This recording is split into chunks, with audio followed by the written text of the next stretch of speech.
ሰላም እንዴት ናችሁ ውዶችዬ? ደህና ናችሁ? እኔ ያለው እግዚአብሔር ይመስገን ደህና ነኝ። ለማንኛውም ማለት ሳቅ እያለኝ ነው ይቅርታና ማለቴ ብቻ አልደበረኝም ደህና ነኝና፣ እንዴት ናችሁ እናንተ? ፏ እያላችሁ ነው? የምር ባንዱ ስትደበር ማለት ነው ባንዱ ደግሞ ትስቃለ። እንደዛ ነው ዓለምም እንደዚህ ናች ህይወት ውዶች። አሁን የፈጠነ ወሬ ያመጣችሁ ምን መሰላችሁ? ቲጂ ትልቅ ማለት ነው የአራት ልጆች እናት ክርስትና በጣም ተናዳ ምናምን በእንግሊዘኛ ያለ በአማርኛ ያለ ድብልቅልቅ አድርጋ መልእክት አስቀምጣለች ማለት ነው። ምንድነው? አይ ዶንት ኬር መድኃኒዓለም ይቅር በለኝ። ለማንኛውም ውዶችዬ ይሄን ቪዲዮ ላሰማችሁና እናንተም የራሳችሁ አስተያየት በኮሜንት አስቀምጡ። ለማንኛውም ግን ይሄን ቪዲዮ ላሰማችሁና እስኪ ወደ ሌላው እንቀጥላለን። እኔ አሉ በውስጥ የሚያወሩኝ ዳቦ በውሃ እየነከሩ የሚበሉ እህቶች አሉኝ።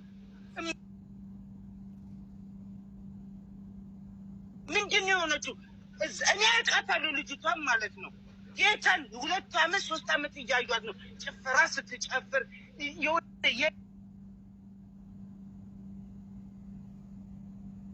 የቀቀ ነገር ቪዲዮ ስትለቅ። ልጅቷን እኮ በስደተኝነቷ አከብራታለሁ፣ በሴትነቷ አከብራታለሁ። ግን ልጅቷ የሆነች ጭምልቅልቅ ያለች ናት፣ አትመቸኝም ብያለሁ። የእሷ ግን ስደተኛ ነኝ እያለች እየመጣች አታታለን። እኔም ስደተኛ ነኝ። አሜሪካን ቲጂ ኖረች፣ ካናዳ ኖረች፣ ጀርመን ኖረች፣ ወተፈክ ቲጂ። እኔም ስደተኛ ነኝ፣ እናንተም ስደተኛ። እሷ ተለይታ የምትቀመጠው ለምንድን ነው? እስቲ ስደተኛ እህቶቻችን ኢትዮጵያ ብዙዎች እህቶቻችን ይሄዱ አሉ። ለምን ለእነሱ የሆነ ነገር ያረጉላቸው? አይ ዶንት ጊቭ አ ፋክ። ዛሬ ትወዱኛላችሁ ትጠሉኛ፣ አይ ዶንት ኬር። አም ቴሊንግ ዩ ዘ ትሩዝ። ይኸው ፍቅርዬም ቲጂዬም ዜድዋም ሙዬም ሁላችሁም ገንዬና እኔና ብቻ ከሌሎች እየተለየ ነው። ሁላችንም ስደተኛ ነን። እሷ የተለየችበት ምክንያት ምንድን ናት? ቢኮዝ ሺዝ አ ቲክታከር ስለሆነች፣ ሺዝ አ ጌመር ስለሆነች፣ ሺዝ አ ዩቱበር ስለሆነች። ቲጂስ ዩቱበር ነገር ትሆናለች፣ ቲክታከር ትሆናለች። ስደተኛ አይደለሁ እንዴ? እሷ ምንድን ናት? ምን ስለሆነች ዛሬ እሷ ግንን ብላ በየቦታ የምትገባው? እኔ አሁንም ነገ ምላችኋለሁ በሀይሚና በብሩኬ ህይወት ውስጥ እንድትገባ አልፈልግም። she have to leave them alone. back up that's it. this is my answer. back up ካላወቀች እኔ ታውራኝ። ቲጂ ወይዬ አንድ ጥያቄን ጠይቅሽ። ምን ቤስት ፍሬንዳችን ነች እህታችን ነች እኮ አሉ እነሱ። በቃ ፍሬንድ ይበሉ። ኦኬ እና ቪዲዮ ላይ ያምጡብን ይበሉ። በቪዲዮ ያምጧል። ቤስት ፍሬንዳቸውን ከቪዲዮ ፍሬንዳቸውን ለማሳደግ ነው የሚመስለኝ። መግባት ፈልጋለች። listen ገንድዬ yes እኛ ቪዲዮ በምናየው ነው አይደለ? listen you're right. ቲጂ ማን ይነገበት አስከሽ እኔ መስለ ዋንስ ገንዬ እኛ ቪዲዮ በምናየው ነው አይደለ?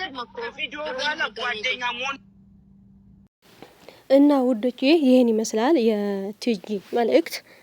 እኔ ከሷ አልበልጥም በሁሉም ነገር ማለት ነው። ጎበዝ ናት፣ ትልቅ ናት፣ ህይወት ብዙ ያስተማራች ልጅ ናትና እናት ናት። ይቅርታና ለዛ ነው እኛ ግምጃ አንጠላትም፣ ግን ከካሜራ ጀርባ እንደፈለጉ መሆን ይችላሉ። ግን በካሜራ ግን አያምጡብን ነው ዋናው ጥያቄ። ሁሉም ነው አንዋሻሽ፣ እውነት እንናገር ሁላችንና ለዛ ነው የተፈለገው እንጂ በላይ አይደለም። ለምንድን ነው ሀይሚና ብሩክ እኛ ድርድር አናውቅም፣ ግን ደግሞ በጣም ነው የምንወዳቸው። የምሬ ነው። እኔ ለእናንተ ይሄን አልናገርም። ሀይሚና ብሩክ በቃ ምን ልበላችሁ፣ እነሱ ሳላይ በቃ አሉም አላድርም። በጣም ይደብረኛል። ብዙ ነገር አያለውና እኛ ደግሞ ድብርታችን ሁሉም ነገር የምንረሳው በእነሱ ነው።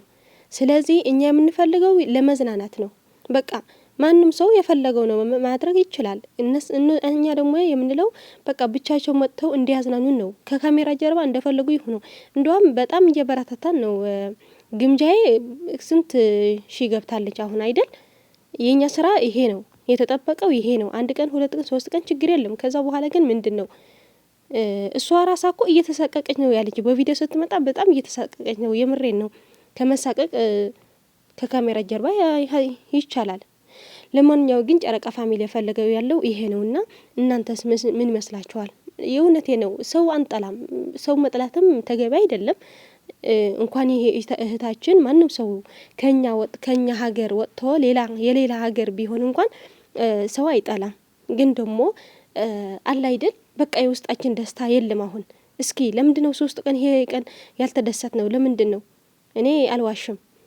አንዴ ደስተኛ ሆነለው፣ አንዴ ደግሞ የማሆን ነገር ሲናገሩ በኮሜንት ደግሞ በቃ እናደዳለሁ። የምሬ ነው። አንዳንዴ በቃ ትምጣ ግምጃ ምን ችግር አለው ብዬ አስባለሁና በቃ በገስት ገብተው የማይሆን ሲናገሩ ለሀይሚና ለብሩክ በጣም ይከፋኛል። እኔ ለራሴ ማለት ነው። ለምን እንዲሰደቡ አልፈልግም። በቃ እንዲጣሉ አልፈልግም። ለሀይሚና ለብሩክ ያለው ቦታ ሰው ሁሉ እንዲቀጥል ነው የምፈልገው። ሊቀንስ አልፈልግም። ለዛ ነው። ለማንኛው ግን አብረው ቢሰሩ ደስ ይላል። ግን ደግሞ ኦዲየንስ ካልፈለገ አልፈለገም ነው። ሁሉም ነገር ባልደበረው ዝም ብሎ መሄድ አያስፈልግም፣ ደስ አይልምና ለዛ ነው ብዙ የተናገሩ ያለው። እኔ ከናሱ በልጬ አይደለም፣ ግን ደግሞ እየተናገሩ ያለው ይሄ ነውና እናንተም የምትፈልጉትን መጻፍ ትችላላችሁ፣ አስተያየታችሁ ትችላላችሁ። ይሄን የኔ ቤት ብቻ ሳይሆን የእናንተም ቤት ነው። እኔ የእናንተ እህት ነኝ። ምንም የምትፈልጉት ነገር መጻፍ ትችላላችሁ ብዬ ነውና ለማንኛው እስኪ